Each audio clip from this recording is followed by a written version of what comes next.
लेकिन भूमिका में बात हो।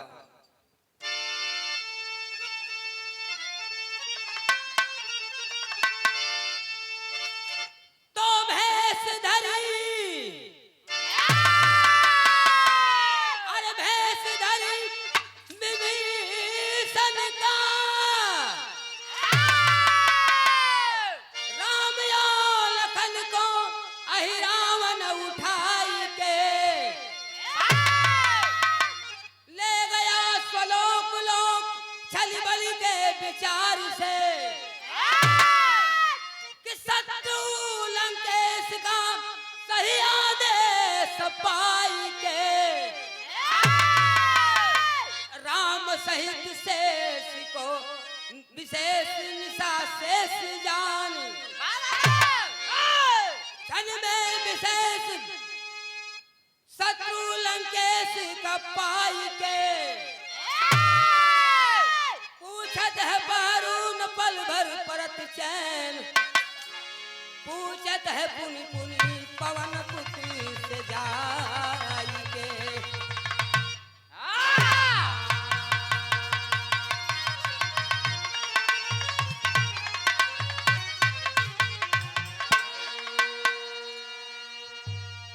पूछत है पहरू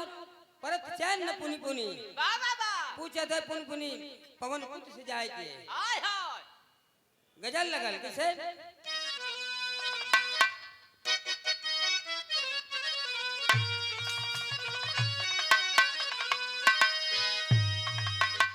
बड़ी पुरानी कव्वाली है लेकिन हाँ बड़ी मिजाजी। कैसे?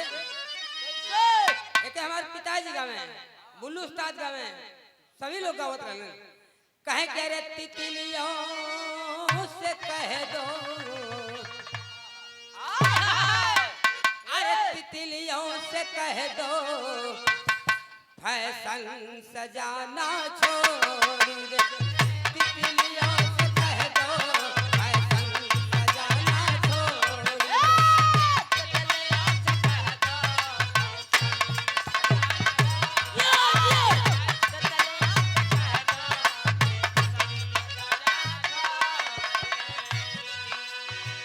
लेकिन विरहा में बात हो कभी लिखत हुआ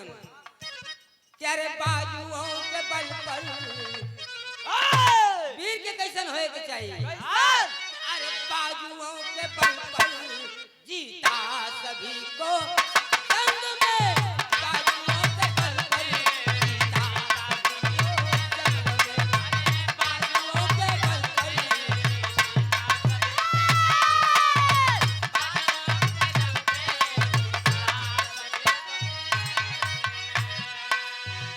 अरे बाजुओं के बल पर जीता सभी को जंग में, अरे कर दे धारा लाल लहू, कर दे धारा लाल लहू, लाल लहू के रंग में, बाजुओं के बल पर जीता सभी को जंग में।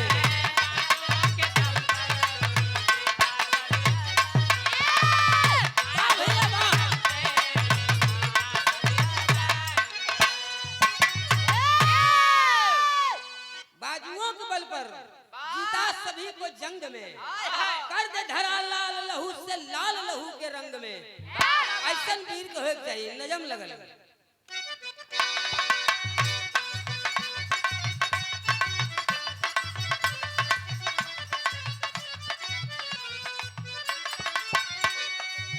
बात तो कह, रोशनी ढल गई छाया कठिन अंधेरा है, रात बाकी है अभी हो चला सवेरा है।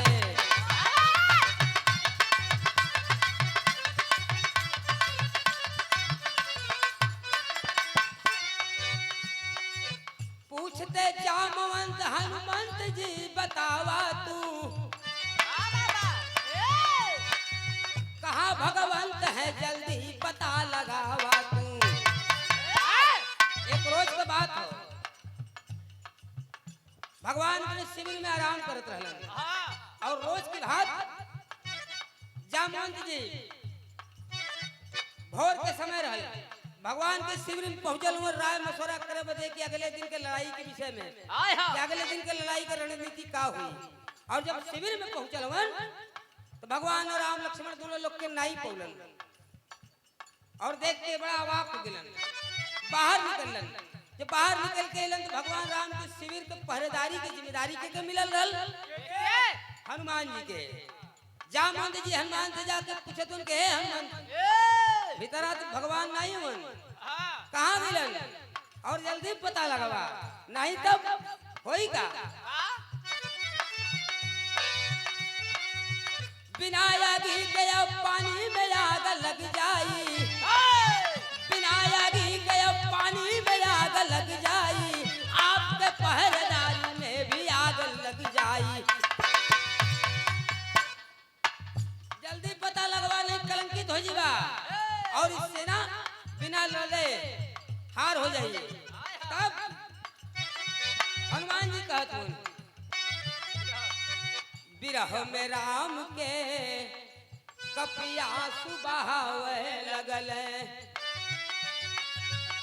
भेद की बात है रो रो के बतावे लगल। कलंक रे जामवंत जी इतना जल्दी कलंकित मत करा। और हम देखली भगवान राम के शिविर में के आए कहे हनुमान विभीषण को याद देखा हूँ, कहे हनुमान विभीषण को याद देखा हूँ, राम लक्ष्मण को उनके साथ जात देखा हूँ। गोरवा में देखले रही विभीषण जी आयल हलन, वो भगवान राम लक्ष्मण के शिविर में गए हलन। हो ना हो वह कोनो धोखा केलू वह कहीं ले गए हो। अब तो इतनी बात सुनते दिमाग खराब हो गए। हनुमान जी को जामवंत जी के दोनों जने भागल गए हुन विभीषण के शिविर में और जाके कलंक का हो कह लेला ना अपन वाली आखिर तो हवा रमणवे के ना भाई, हवा तो राक्षस है ना। कहना भैया भयल का हमार गलती का इतना बड़ा कलंक लगावत हुआ। कहन जल्दी भगवान को पता बतावा। और हनुमान जी देखले रहलन कि भोर में शिविर में आ लला तो ही और तो ही कहीं ले गलवा तो ही कोनो धोखा के लेवा। लेकिन विभीषण बतावत हुन तर्ज लगल मास्टर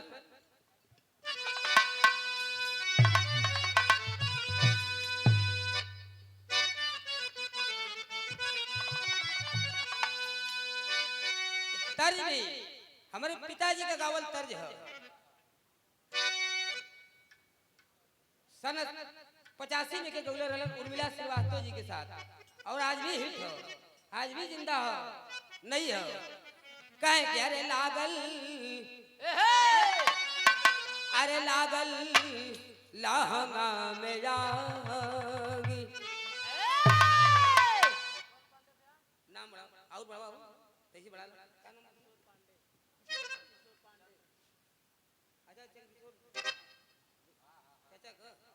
अच्छा अरे भाव पर सादर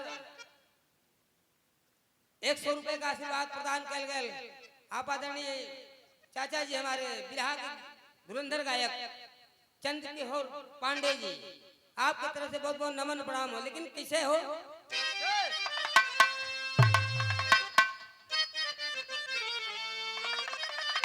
वाह पिताजी मेरे गाँव में कहे क्या रे लागल अरे लागल लहंगा में जाऊं के लागल लहंगा में आगी बुझाई कैसे लागल लहंगा में आगी बुझाई कैसे लागल लहंगा में आगी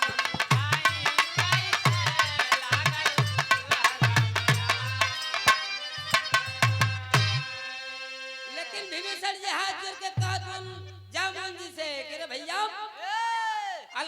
कलंकित मत करा। और हम बतावत थी भगवान राम को पता कह रे भैली अरे भैली बीरही बदरिया अरे भैली आखिया बदरिया सुनाए बिरवा भैली आखिया बदरिया सुनाए बिरवा भैली आखिया बदरिया सुनाए बिरवा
भाई पातालपुरी का राजा यही रावण ले गया स्वलोक राम लखन को उठाई के ले गया स्वलोक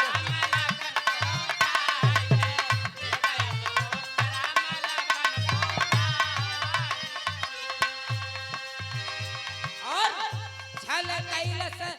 करिया सुनाए बिरवा छल करिया सुनाए बिरवा भाई आखिया बदरिया सुनाए बिरवा भाई आखिया बदरिया सुनाए बिरवा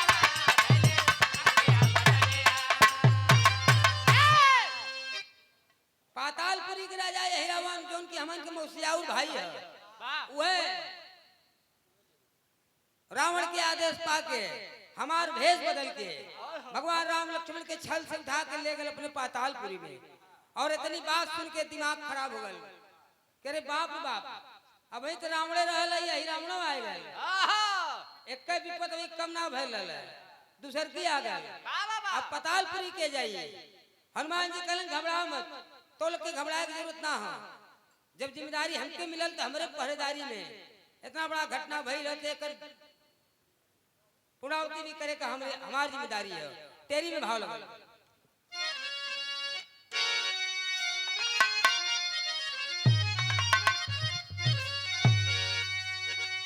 कहा तो हनुमान जी कर बधा के धीरज दल में हो कपी बधा के धीरज दल में हो कपी तर के पवन तन पातालपुरी गए पल में पल में बधा के धीरज दल में हो कपी तर के पवन तन पातालपुरी गए पल में कालन घबरा मत तू लोग हम जाते भगवान राम लक्ष्मण के लेके आए चलल हम कैसे और जब पातालपुरी में हनुमान जी पहुंचल हूं तो होत का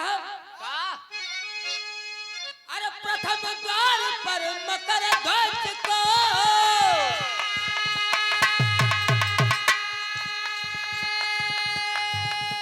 प्रथम द्वार पर महावीर को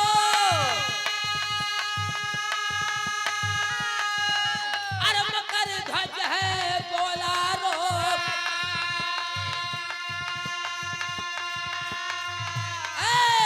अरे खबरदार जाना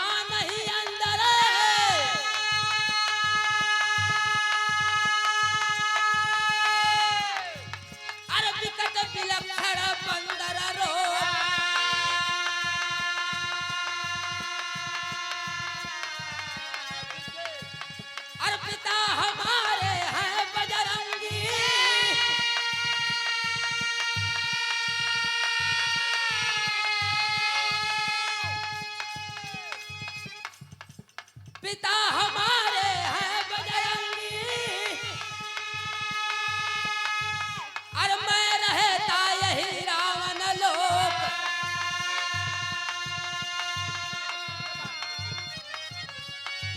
अरे सुन के बात अटपटी घर में पवन सूत को छाया को अरे पवन सूत को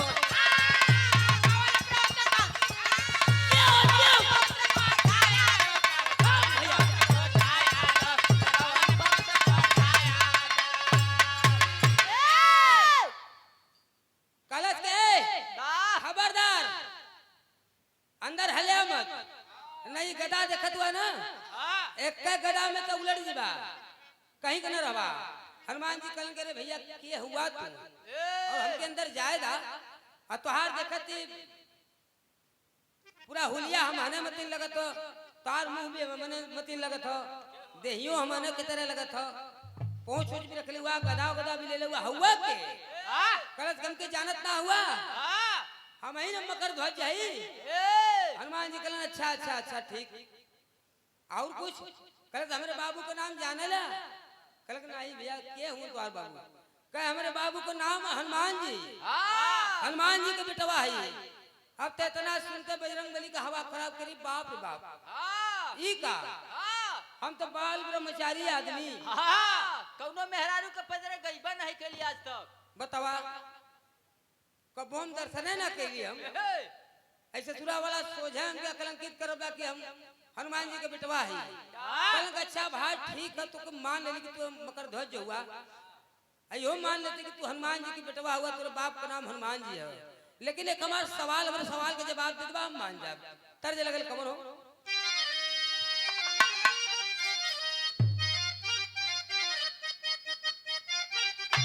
वाह वाह वाह वाह वाह वाह। और इस तर्जवा भी हरे कहो बड़ा मिजाज में लोग गावे यहाँ के तर्ज के कैसे गावे कैसे गावे हमारे सुरेंद्र भाई है गुरु, हमारे सुरेंद्र भाई के बड़ा मिजाज में गावलन हनु यहाँ हो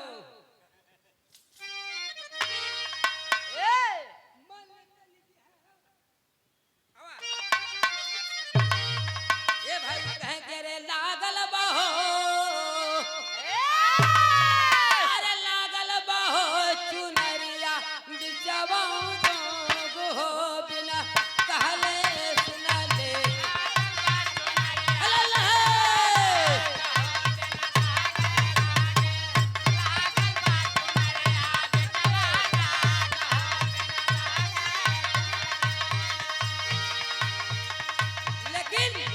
बजरंगबली पूछा तो मगर ध्वज से कह रहे भैया एक बात कमरे जवाब दा। अरे कैसे भइले,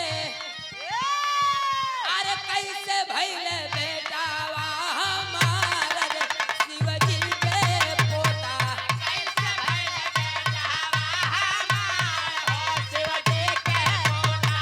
कैसे भइले बेटावा हमारा अब हे बाबा जी के पोता। बोले का पिलाई कर विचार रे शिव जी के पोता, बोले का पिलाई कर विचार रे शिव जी के पोता, बोले का पिलाई रे बेटा शिव जी के पोता। अरे बाल ब्रह्मचारी हम नारी नानिहारी,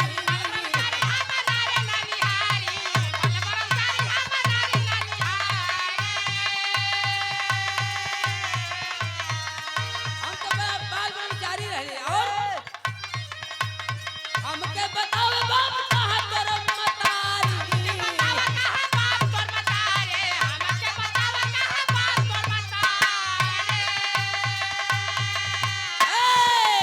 कहवा नैहर कहवा ससुराल रे शिव जी के पोता, कहवा नैहर कहवा ससुराल रे कहवा नैहर कहवा ससुराल रे शिव जी के पोता। कहलन कि मान लेली कि तोहार बाप हनुमान जी हुन, लेकिन तोहार मतारी के हो, तोरे माई के नाम का है, कहाँ रहले, कहाँ नैहर कहाँ ससुराल है। अब तो करे आगे जनता नारल पर बुद्धि फेल बतावे का। हनुमान जी कहले कि ना हम ही से खेल खेलत हुआ, बड़ी घमासान युद्ध भइल मकर ध्वज का और हनुमान जी का,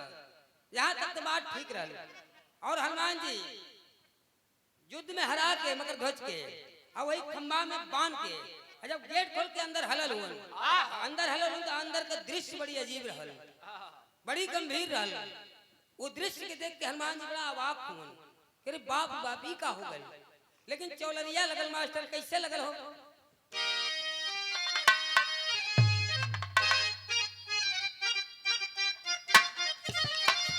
बाबा जियो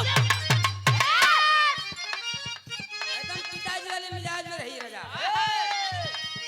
अंदर जब हल देखत कहूं करे पूजी पूजी देवी कहो पयरिया, पूजी पूजी देवी कहो पयरिया, हलक कटारिया देवना, देवी कहो पयरिया हलक कटारिया देवना, पूजी पूजी देवी कहो पयरिया हलक कटारिया देवना।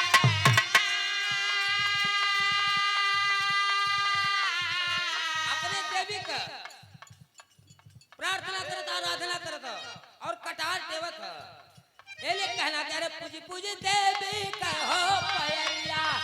अरे खलक कटारिया देवना। देखत कहवन कि मंदिर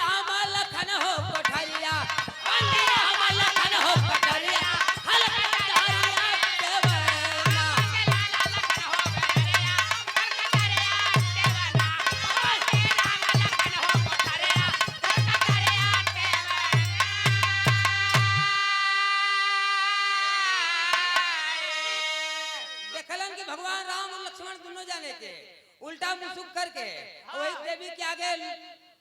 लुटौले रहल। हनुमान जी कहले करे बाप रे बाप इतना नेत हो गए, लेकिन और करत का है अरे जे वही सर पर सुमन चढ़ाए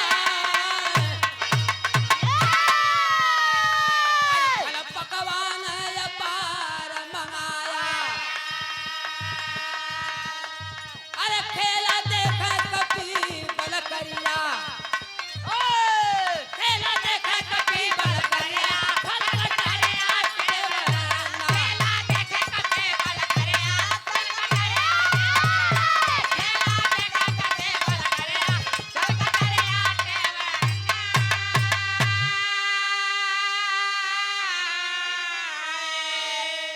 देवी के आगे फल फूल प्रसाद चाहवत और कटार टेवत भगवान राम लक्ष्मण के भी ताकत है, बड़ा तरेर की ताकत है कि आज सुमिर ला जी के सुमिर एक जी के याद करे थे के याद करला आज आखिर ये है। हनुमान जी कुल खेला देखत हूं तमाशा देखत हूं करीब बाप रे बाप इतना नेच करत हो कल के अच्छा रुजा देखई दा करल का चाहत है। लेकिन जौने देवी के वो आराधना करत रहल बजरंग बली सूक्ष्म रूप बना के मक्खी का रूप बना के देवी के माला पर जाके बैठ गए। देवी के कान में कहलन कि हे देवी तू तो जगत जननी हो, जगत की माता हो और ये परमपिता परमात्मा हुआ। आज इनके मर्यादा का बात हो और आज हमारी मदद करा। और हनुमान जी का बात इतनी बात जब देवी के कान में गई हो देवी अपन स्थान छोड़ के अंतर ध्यान हो गई और देवी की जगह पर हनुमान जी एकदम काली बिकराली रूप बना के खड़ा हो गए, मुंडमाल पहिर के और एकरे आंख में तो खून चढ़ल लेकिन तो देवी हनुमान जी देवी लगत रहलन। ये अपन कटार टेवले है और भगवान राम लक्ष्मण से अहिरावन एक बात कहत तर्ज लगल बड़ी मिजाजी है, पुरान तो हो जरूर लेकिन जवानी कर बरकरार है राजा। हवा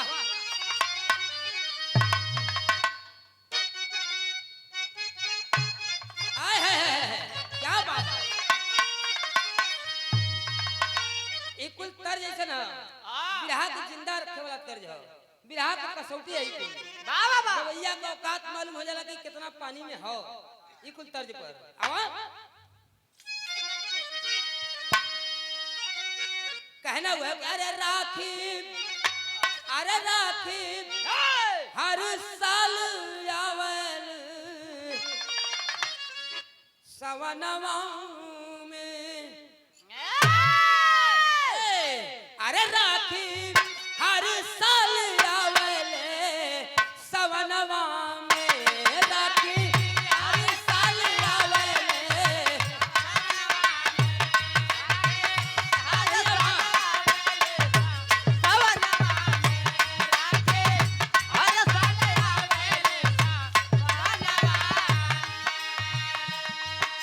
लेकिन हिरावन भगवान राम लक्ष्मण से एक बात कहता कटार ठेवत और एक बात कहता ये बोला अरे बोला अहिरावन बचनिया की संसार छूटेला अहिरावन बचनिया की संसार छूटेला बोला अहिरावन बचनिया की लो भैया लो बोला अहिरावन बचनिया की संसार छूटेला अरे कर लो कि कर लो आखिरी भजनिया कर लो आखिरी भजनिया की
कितने की याद कला और आखिरी दिन हो तरी कह के जब कटार चलौले हो भगवान राम लक्ष्मण के ऊपर तब तक हनुमान जी हाहास करके कूद गलवन और जाके कटार पकड़ के खींच के कटार जौने लात मरलन छटक दिलन धरती पर मारेला मार मुक्का इतनी मार मार खून फेंक के लगला हंसे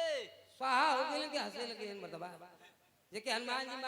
मार दिहन तो तीन मुक्का हंसी ओकर कुल बहरिया जी की बतावा फटी न जाए कुल बहरिया हो जाए जितना भीतर ही कुल बहरिया जाए हल्ला अभी तो हंसाई की बात कर अहिरावण तब मारा गया लेकिन भगवान राम लक्ष्मण के जब छोड़ा के लेके चलल हुन बड़ी घमासान युद्ध हो गेल पपट लगल मास्टर आखिरी भाव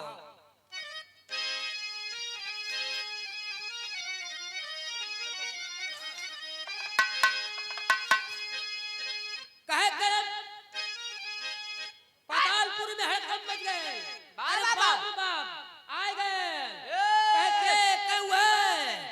कहे करब मची खलबली अरे मची खलबली है खलदल के अंदर बंदर आयल बा अरे जवन जरवल श्रीलंका फान समंदर बंदर आयल बा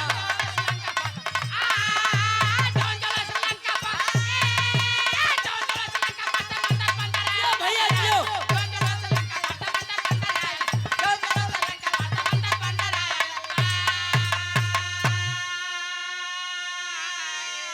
अरे रोम रोम में रमे राम ललकार अंजनी लाला हो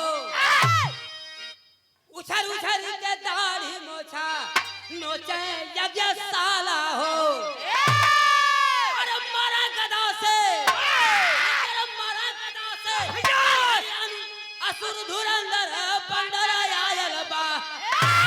महाबली विकराल वीर मछंदर बंदर आयल बा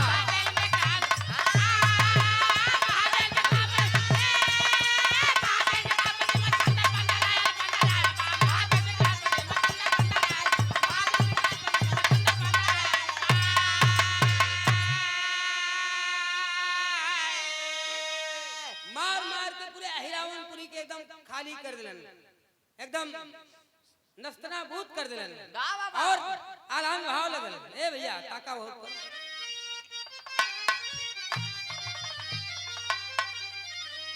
कवि के लिखे पड़ल अरे पानी के सवार के कि बयार जैसे काट भानु के प्रकाश जैसे काटे अंधकार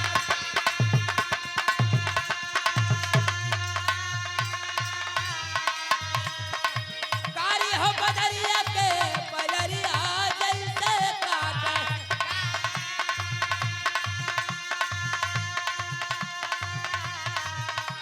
और नदी के प्रवाह जैसे काटला सेवार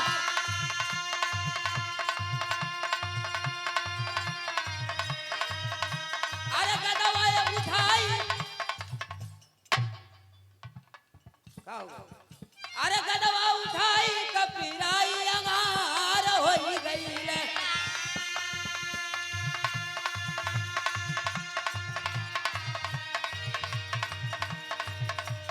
गारी गारी गारी गारी रस रसवा उलिहार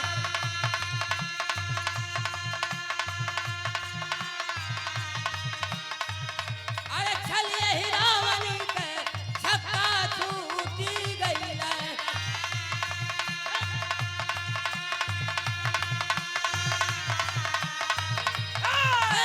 मचल पतालपुर में भारी हाहाकार अरे पैरी के बनवा का पूजल ना सपनवा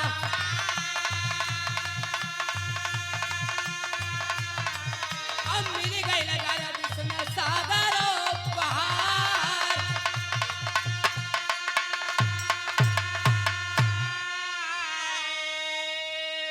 पूरे पातालपुरी के खाली कर दिलन और भगवान राम लक्ष्मण के एक कंधे पर बैठा के जब लेके चलल हुन तब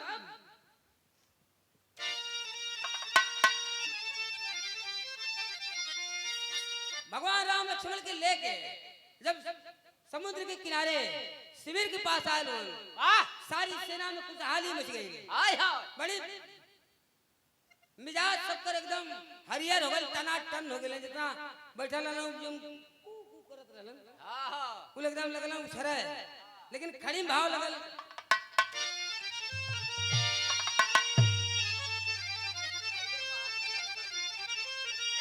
कहे के रे इले महावीर बलशाली,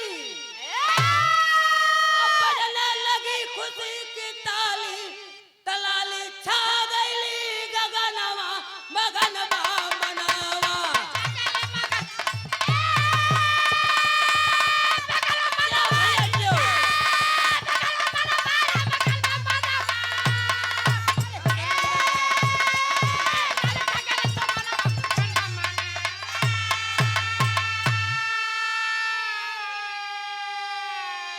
बाली तने सूरी नलनी सकल सैन हरसानी,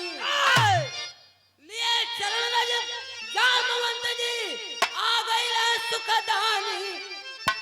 तो पानी छलकला नयनवा खुशी बा मनवा। बड़ा खुश हो गए लोग, लेकिन अनुसहित रघुनाथ प्यार का सबको हाथ पिराए। भक्त विभीषण को भर के अपने गले लगाए। तो देवता बरसव सुमनवा मगनवा मनवा।